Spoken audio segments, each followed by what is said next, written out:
miedo, de temor por mi familia, ¿no? El miedo de llevar y portar el virus. Estoy hace semana y media reintegrada a mis labores, atendiendo a mis recién nacidos, poniendo lo mejor de mí. Lo más duro para nosotros como médicos es separarnos de nuestras familias. Yo 5 meses no le veo a mi hijo. La mayoría de pacientes no salen, a pesar de todo lo que se realiza. Según cifras que maneja la Secretaría de Salud del municipio, 164 personas permanecen en lista de espera. De ellos, 64 requieren una cama en la unidad de cuidados intensivos. En Quito, Daniela Valencia, 24 horas. Para brindarnos más detalles, precisamente está el comandante general del Distrito Metropolitano de Quito, Fausto Salinas. General, buenas noches. Cuéntenos un poquito cómo avanza el operativo esta noche. Bueno, se han iniciado operativos en toda la ciudad, especialmente en estos puntos críticos. Hemos destinado 480 policías que en este momento están realizando los diferentes operativos.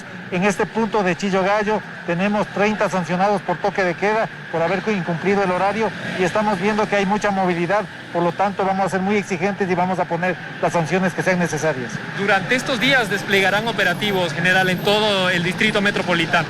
Los operativos se van a mantener todo el día, sobre todo viernes, sábado y domingo, en cumplimiento de la disposición de no a la venta de licor y el toque de queda que empieza más temprano, es decir, a las 19 horas. Muchísimas gracias al general Salinas. Como podemos ver en imágenes, nos llama muchísimo la atención. Ya es horario del toque de queda, ya hay un tráfico bastante pesado. Eso es lo que podemos informar. Ustedes continúan con más en estudios. Amigos televidentes, buenas noches.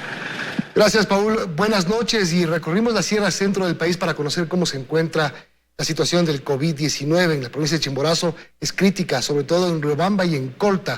Las unidades de cuidados intensivos están colapsadas. Hay muy pocos ciudadanos en la calle, todos ellos con mascarilla. Aunque aquí en la comunidad Sicalpe del cantón Colta, en la provincia de Chimborazo, saber cuántos contagiados hay o hubo es difícil. Verá que como que tienen recelo. El hecho de tener esta enfermedad, como que también hay la discriminación, entonces como en toda la sociedad se ha visto de que no han avisado. Por el contrario, en la ciudad de Riobamba, fuera del hospital docente, es un poco más fácil notar que algo pasa. Mariuxi tiene a su hermana de 29 años en el hospital, pero está en lista de espera para poder acceder a una cama como paciente de COVID en la unidad de cuidados intensivos, pues todas las camas están ocupadas. Mi hermano también estuvo contagiado ya hace unos 2 meses, pero él tuvo una recuperación en casa favorable, entonces él salió bien, pero lamentablemente ahora con mi hermana ella tuvo que venir al hospital porque necesitaba más cuidado. A Betty la vemos sentada en un bordillo afuera del hospital del IES de Riobamba. La salud de su tío de 26 años, también con COVID, hizo que salga de su comunidad en Colta. Ya en las comunidades han llegado, en las familias, y hay algunos casos, muchos de los casos sin síntomas. En Riobamba, donde no hay camas disponibles en la unidad de cuidados intensivos, los contagios afectan de forma importante a la zona rural. La parroquia San Juan está fuertemente afectada. Una de sus 26 comunidades ya tuvo contagio masivo y en otra, actualmente hay 22 personas con COVID positivo. Estamos tratando de controlar y tratando de vigilar para que no se expanda esto a otros sectores. Vamos hasta Huábuc. Junto a la doctora a cargo visitamos a Fanny, una de las contagiadas. Directivos de la comuna es hacer los exámenes y sale positivo. No me venía dónde, no sé de dónde me contagió. Complementa su tratamiento tomando agua de remolacha, nos muestra. Su vecina Francisca, de 65 años, ya superó la enfermedad. Nos muestra la habitación en la que estuvo aislada por 3 semanas. Cerradito, me dejaron con candado. Sola por la ventana me estaba dando café. ¿Y usted qué pensaba? Yo siempre pedía a Diosito, ayúdame, cúrame con sus agüitas, con sus remedios, no me lleves todavía. Sí. Yo lloraba, mis hijos, ¿a dónde llega? Yo tomé agüita de valeriano, unos plantitas de, como dicen, ahí a plátanos. Arquitecto. Arquitecto es una hierba que solo crece aquí, en lo alto del Chimborazo. Es una de las plantas que usan quienes viven en esta comunidad para luchar contra el COVID, como parte de las recetas de la medicina ancestral a la que recurren. Y es que aquí, en esta comunidad de la provincia de Chimborazo, ambas medicinas, la tradicional y la ancestral, no solo conviven, sino que además y sobre todo, se respetan. Nosotros como médicos acá respetamos mucho las creencias de la gente. Eso es muy importante para la empatía con ellos. Entonces nosotros por nuestro lado damos los fármacos que tenemos y ellos por su parte en cambio utilizan la medicina natural. Y ahí me tienen más confianza, porque ¿a quién buscan es a nosotros? En Riobamba los contagios crecieron a finales de junio y se espera que sigan en ascenso durante otras 3 o 4 semanas más. Aquí la lucha contra el COVID se da uniendo esfuerzos, derivando pacientes a hospitales de ciudades de la costa y para los menos graves, incluso uniendo conocimientos desde lo tradicional hasta lo ancestral. Con cámaras de Edison Choco, Dayana Monroy, 24 horas. 3 contagios por cada 1.000 habitantes es la media de casos de coronavirus detectada durante el mes de julio en 11 sectores de Guayaquil. Según información del municipio, se hace un llamado a no relajarse, pues se está enviando médicos a otras provincias y recibiendo pacientes de otras provincias. Pascuales, Sauces y el kilómetro 8,5 de la vía Daule fueron los 3 sectores visitados esta semana por las brigadas de salud del municipio de Guayaquil. Tras un análisis del comportamiento de casos en más de 300.000 moradores, se determinó que en estos 3 sectores la media es de 1,5 casos de COVID-19 por cada 1.000 habitantes. Cifra incluso por debajo de la media detectada durante el mes de julio en otros 8 sectores populares de la ciudad, que forman parte del plan de sectorización que impulsa el municipio en una primera etapa. Es una cifra que se mantiene estable e inclusive un poquito menor a lo que sucedió en aquellos meses, me refiero al mes anterior, de junio, y mucho menor pues en relación a lo que pasó en abril, pues no, que la cosa aquí fue fatal.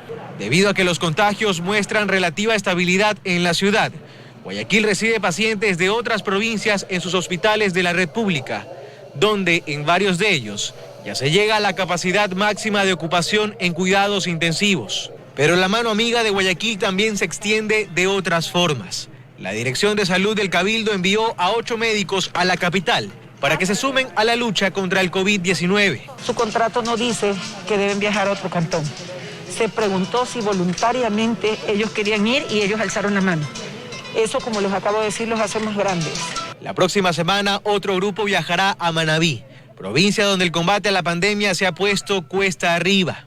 Entonces, el pedido insistente es que la mejor forma de colaborar con la emergencia es manteniéndose en casa en la medida de lo posible.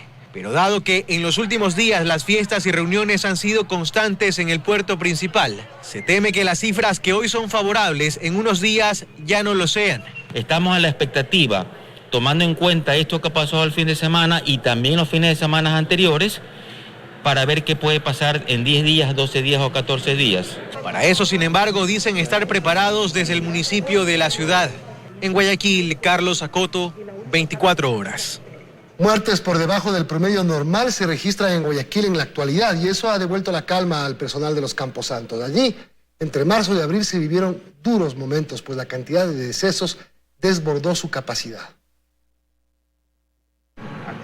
Para entender la magnitud de la herida que le causó el coronavirus a Guayaquil, basta tomarse unos minutos para caminar por aquí y observar con detenimiento. En cada una de estas lápidas hay un nombre sobre una fecha: 29, 30, 31 de marzo, 1, 2, 3 y 4 de abril. Las 40 personas que fueron sepultadas en esta fila, las otras 40 de esta otra línea de criptas que también está en el sector 50 de Parques de La Paz, murieron en una misma semana. Fueron días bastante fuertes, bastante duros. Nuestra capacidad operativa soporta hasta 12 fallecidos diarios. Un día que recibimos 160 cadáveres, que nos tocó contratar maquinaria pesada para hacer una implantación masiva de criptas. Y utilizar estas bóvedas que hasta entonces estaban totalmente desocupadas. Debimos haber atendido alrededor de 3.400 personas aproximadamente. El papá de Tito murió en esa época, exactamente un día después de haber cumplido 67 años. El 30 de marzo, en plena pandemia. Tuve que hacer de un día para otro fila aquí en el cementerio para poderlo enterrar. No hay semana que no lo vaya a visitar al piso 8 del edificio beige de Jardines de Esperanza, el Camposanto donde está. Ese piso y el de abajo hasta febrero no estaban ocupados. Entre marzo y abril del presente año quedaron ocupados. Donde se sepultaron prácticamente el 80% de los cuerpos de los familiares que habían fallecido en esta época de pandemia. El resto están acá, en esta área que por estos tiempos también debió ser habilitada. Tuvimos una ocupación aproximadamente aproximada de 600 lotes que se utilizaron en nuestro parque recordatorio. Solo aquí, en el Camposanto, jardines de esperanza, del promedio de sepulturas que antes de la pandemia diariamente se realizaban y que eran 12,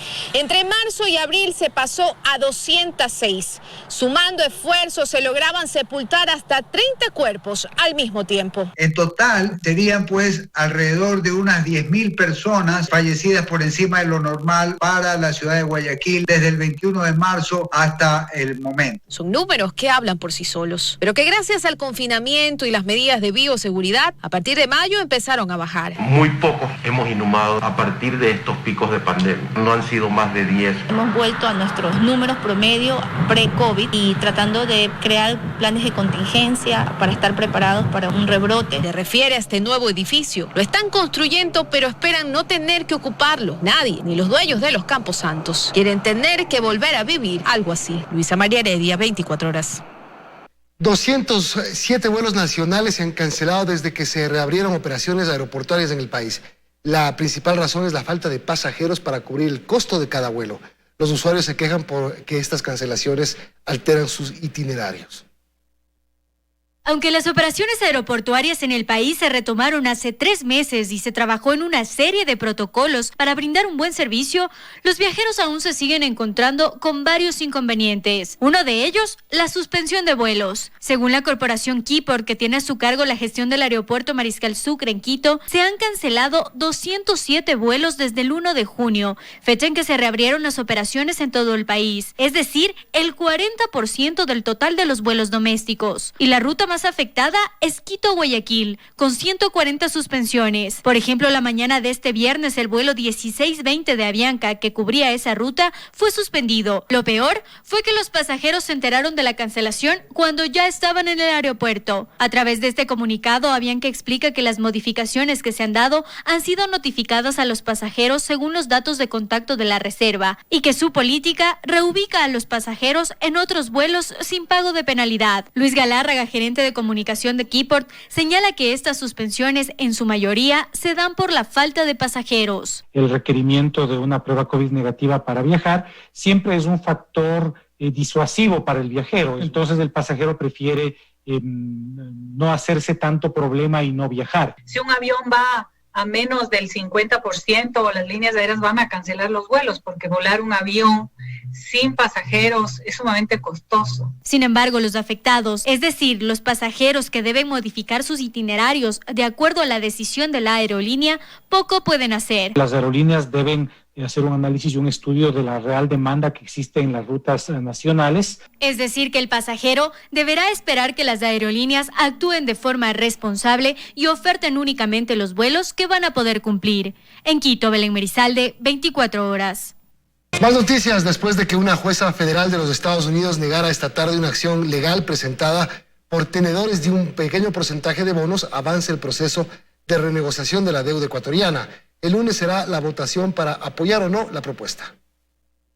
Tras recibir la noticia de la decisión de la jueza de distrito en Manhattan, el gobierno ecuatoriano espera optimista obtener la votación necesaria de los tenedores de bonos para alcanzar el consentimiento que permite la renegociación de la deuda. Los vientos soplan a favor del acuerdo, a favor de la República del Ecuador, y yo tengo un optimismo cauteloso de que el lunes tendremos buenas noticias de que se ha conseguido la mayoría que se necesita para poder cerrar este acuerdo formalmente. Necesitamos el mismo 66%, o sea, 2/3 de los tenedores tienen que estar de acuerdo con nuestra propuesta, excepto en un bono en que necesitamos el 75% de los tenedores.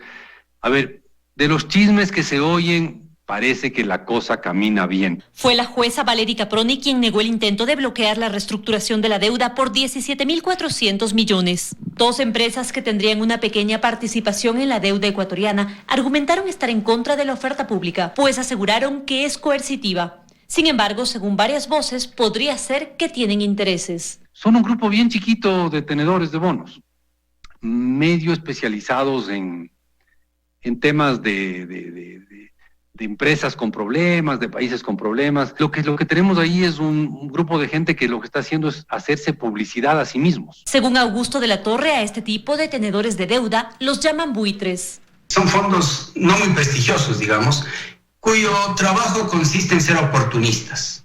Son fondos que posiblemente compraron la deuda ecuatoriana a un precio bajo, pero la compraron con el único objetivo de tratar de conseguir un tratamiento preferencial a través de la amenaza de litigios. Ecuador aceptó posponer la fecha límite que estaba prevista para este viernes al lunes a las 11 de la mañana. Será entonces el proceso de votación. En Quito, María Gracia Acosta, 24 horas. Se dictó prisión preventiva contra los hermanos Salcedo y Bucaram Pule en audiencia de formulación de cargos por el presunto delito de asociación ilícita para la venta ilegal de insumos médicos. Otras 6 personas recibieron prisión preventiva, mientras que 4 tienen medidas alternativas.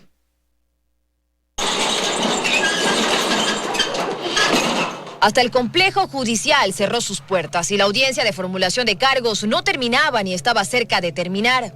A las 2 de la madrugada, luego de alrededor de 13 horas de diligencia, finalmente los abogados de las 15 personas contra las que se formuló cargos salieron diciendo que se violaron los derechos de sus defendidos y que apelarán la prisión preventiva. Vamos a apelar a esa decisión para que la sala de lo penal revea. Luego de los argumentos de la fiscal Claudia Romero, quien presentó las bitácoras del edificio Cubo, donde vivía Daniel Salcedo, de las Torres Colón, donde habrían mantenido reuniones Salcedo, Dalo Bucaram y autoridades del IES, además de información financiera de la UAFE, del Servicio de Rentas Internas y de la Superintendencia de Compañías, sosteniendo su tesis de la existencia de una red que direccionaba contratos de insumos médicos en el interior de los hospitales del IES, a proveedores que vendían los mismos con sobreprecio. Sobre ellos, los beneficiados con millones de dólares. Después de esto, la jueza Yanela Noritz ordenó prisión preventiva dentro de la instrucción por asociación ilícita para Abdalá, Michelle y Jacobo Bucaram Pule, para los hermanos Noé y Daniel Salcedo, para el ex jefe de compras del Hospital Teodoro Maldonado Calvo, Luis Enríquez, para Estefano Adún Casanova, Karina Cadena, Federico Sen y Pablo Mendoza. Estos últimos, quienes se identificaban como prósperos empresarios, comparten acciones en varias empresas relacionadas entre sí, que tendrían a su vez vinculaciones con proveedores del IES. Además, se dictó prisión preventiva en contra de Javier Jordán, quien también se identifica como empresario en el extranjero donde reside. Dalo Bucaram y su hermano Michele, además de Jorge Enríquez, Federico Sen y Pablo Mendoza, viajaron a Estados Unidos. La jueza Yanela Noritz además ordenó arresto domiciliario y uso de grillete electrónico para Luis Jairala Zunino, aunque su paradero es incierto. La fiscal solicitó prisión preventiva en su contra, pero la jueza Noritz debió acogerse a la decisión de sus superiores, quienes en días pasados resolvieron que por sus supuestos problemas cardíacos, Jairala no podía ir a prisión. Para Gabriela Pazmiño se ordenó presentación diaria ante la Fiscalía. La jueza le dio 6 días para regresar al país. Mientras que para Jorge Sanlucas y Marcos Sevillano también se dictó la presentación periódica ante la autoridad. Sanlucas era contador de Salcedo. Antes de finalizar la audiencia, la defensa de Jacobo Bucaram, de quien no se conoce su paradero, pidió caución. Es decir, que se acepte una fianza de $1.500 para evitar la prisión. $1.500 es el daño que el Estado ecuatoriano ha tenido a través de todos estos actos de corrupción. $1.500 y que se pretenda intimidar a la justicia, intimidando a la juez de que va a ser recusada. Cumplimiento de las medidas cautelares pueden ser revisadas, pedidas las cuantas veces nosotros consideremos necesarios. Esto recién inicia. La instrucción fiscal que investiga el presunto delito de asociación ilícita dentro de los actos de corrupción en el IES durará 90 días, ahora con los investigados como procesados, mientras la defensa de los mismos anticipa que esto recién empieza. Dayana Monroy, 24 horas. La Fiscalía General del Estado investiga una presunta red que está detrás de los carnés de discapacidad fraudulentos. La fiscal sostiene que están involucrados funcionarios públicos y también empresas privadas.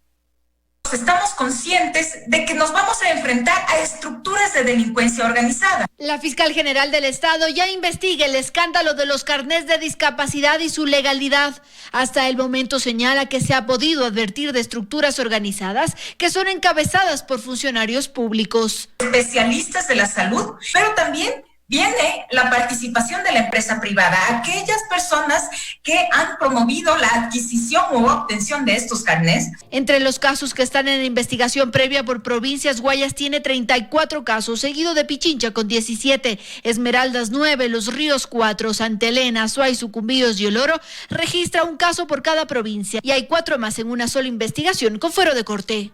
Llámense ministros, asambleístas o jueces de la Corte Provincial o Corte Nacional. Por su lado, la presidenta de la Judicatura señala que son 703 funcionarios judiciales los que poseen carnet de discapacidad. 104 son jueces y conjueces, 42 agentes fiscales, 19 notarios, 29 defensores públicos, 374 administrativos de la función judicial y 135 administrativos de fiscalía. Información recabada por nuestra Dirección Nacional de Talento Humano, pero no remitida por la autoridad competente. Ante la falta de respuesta del Ministerio de Salud, se desconoce si alguno de estos carnets es falso. Mientras tanto, durante la emergencia, otros funcionarios judiciales han solicitado carnets. 6 servidores administrativos han obtenido carnets de marzo a junio. Y entre enero y febrero de este año, un juez de Guayas y otro de Cañar también solicitaron un carnet de discapacidad. En Quito, Andrea Samaniego, 24 horas. Por el periódico inglés The Guardian, en el que se hace mención al tamaño y agresividad de la flota china presente en los alrededores de las Galápagos. El actor y activista ambiental Leonardo DiCaprio hace referencia al mismo artículo en su cuenta de Instagram, en donde ha tenido más de 300,000 reacciones positivas.